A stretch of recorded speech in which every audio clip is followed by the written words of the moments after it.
Ô, cái chồng thôi tụi em ở một thôn ở viên trang làm buôn thắt lụa nè. Ô, một tiệt trò chứ một yêu nó chỉ trò, họ ta kỹ năng chưa trong một thắt lụa đâu. Ô, ấy chỗ cái nó tuổi gì bây viên trang nên gì cái lụa chơi kỹ phiêu á, chẳng tụm cái tao ý nó lại chúng lụa chơi nè.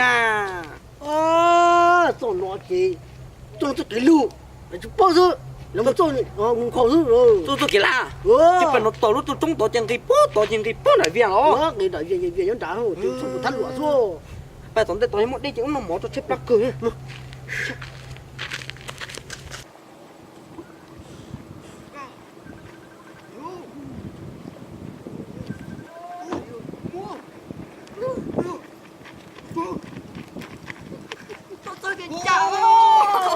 Tôi cái thắt lụa, ăn nó lẩu sao?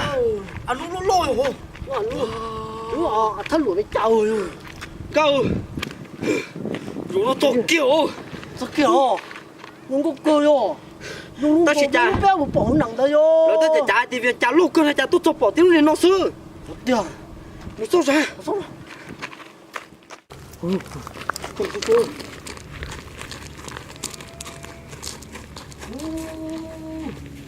Ăn nó lẩu yo. Ô. Nó thắt lụa là chỉ trả yo. Tôi kia luôn là ta thay đuôi.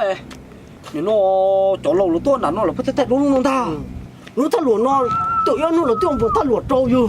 Yo cơ. Nó có một gì không? Yo cơ. Yo cơ.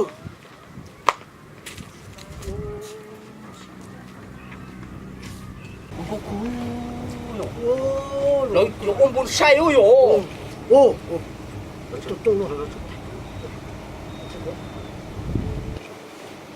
Phải chỗ đó.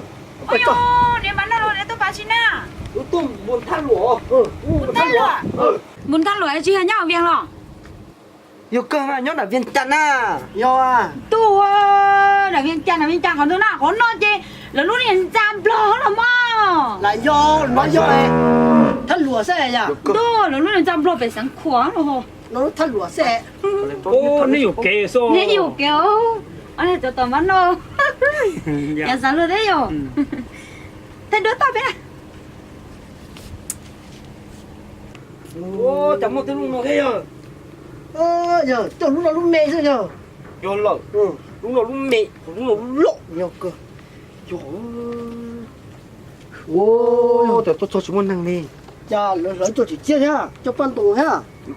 Ô, nó xôn, đó hai cha này. Yo. Yo kun. Chưa, nhà khu à. Yo kun ha. Nhà khu khăn đi wow. Yo kun. Khăn đi. Ô. Yo khu. Yo khu khăn đi. Yo khu khăn đi. Cha tha. Cha Đa đa po. po. Và sa. Tipa pa. Phung sa va. Sato. Vati. Ha. Kampa. Ô.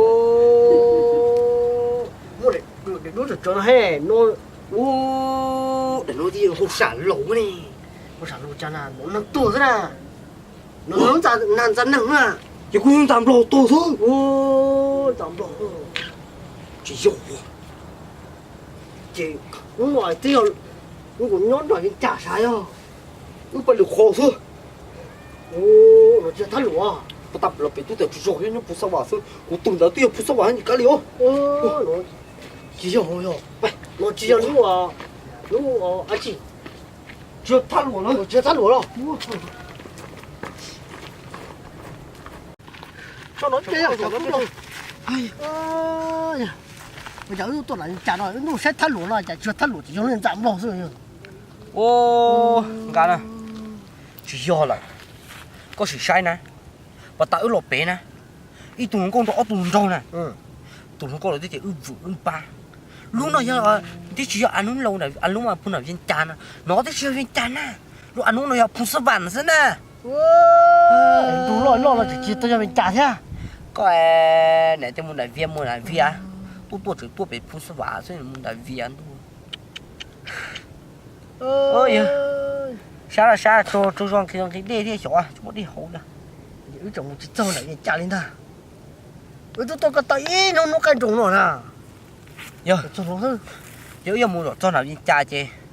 một con nó thì phun sao bạn á ừ chỉ một vụ bị chết nữa Bị chết ra? một chết lúc chết mình té chị là cho mình đang chắc khăn là phun sao bạn số một ông đạo viên cha số một cái lẽ một tuần đã chơi chỉ một chính gia đã lúa lúa chỉ than lúa nó thắt lúa nó một chính gia thắt lúa chứ người đá ra ra rồi lính nó sư chỉ mua rồi đá một chơi chứ sao tôi chỉ tôi phun sao bạn chỉ ủa tiêm một đại viên cho một đại viên là thì thấy một sáng lại cho nó sẽ đến đòn đó thấy nó bây giờ một phải săn nữa nó chỉ bao muốn đá biết tôi cho sống khổ nó cái tôi dục cái trong nhân gian rồi chơi giống trong这边家就我抬，我说抬起，我都回家的，去摆啊，完都去又去不了接，咱们别人别生了，所以， vậy mà 咱们 bây 生 giờ 了 nó，cũng mất tao hậu thế của sao này 别人别人都生了，这里我做这接的，